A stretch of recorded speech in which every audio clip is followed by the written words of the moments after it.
Thank you all for coming. We are here. This is the first of the Single Malt Salons that we're going to be doing here at the Soho House. My name is Josh Peskowitz.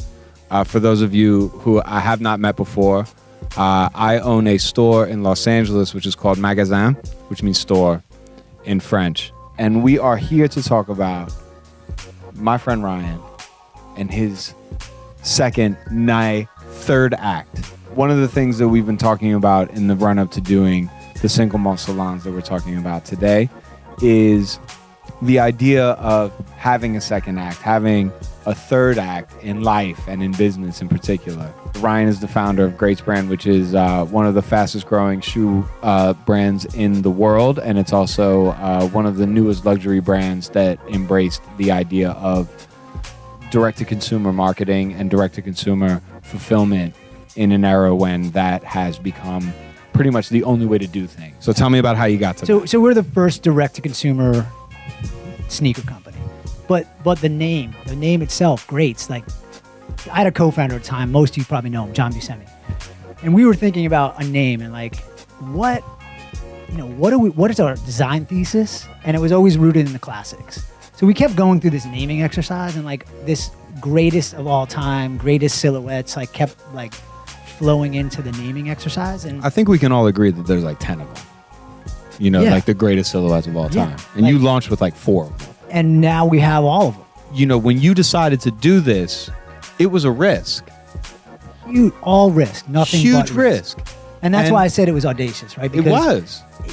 When you start something, store, whatever, brand, whatever, you literally have to have an idea that you're so obsessed with the success of it to get through all the challenges that are going to be there. And like, it's nothing but challenge.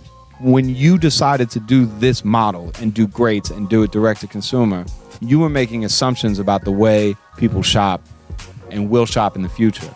But like the actual experience of retail is finding something new and having an interesting conversation with the person who works at that store and feeling as though that person is part of a community that you also identify with, where you can almost look at as a peer as opposed to help.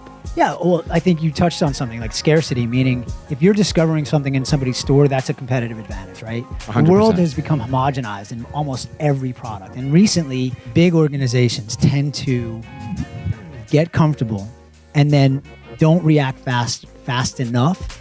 And in the last decade, what we've seen with technology has, if you're not moving fast enough, you're going to get rolled over. And like, which is that not is what Glenfiddich has done. No, and not at all. No. Right? So you're innovating and you're staying ahead of the curve. And that's what you need to do. They don't sit around and say, the first single malt we made is the only thing we're sticking with. They've created new stuff and they've created new ways to make it. Both of you, kind of brought up really amazing segues. I mean, one is that William Grant, who founded Glenfiddich, this was his second act.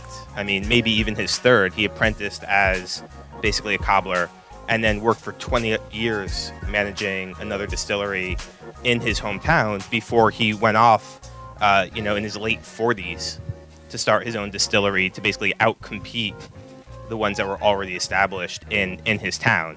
So, I mean, that's not someone who sits still and gets complacent, because he was basically retirement age and instead launched something.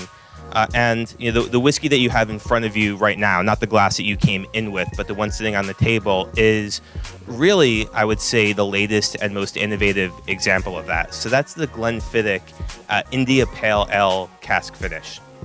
And it addresses, I think, also some of the issues that Ryan was talking about in terms of creativity, right? So it is the first single malt Scotch whiskey finished in a cask seasoned with IPA beer. But we didn't invent beer and we didn't invent whiskey, right? We had to find a way to bring these flavors forward and introduce a new product that was going to stand out among a field of competitors, of alternative brands. Thank you for being here. Thank you to Josh and Ryan. And really, cheers, guys, to a great evening, great whiskey, and cheers. Great friends. So, cheers. Thank you.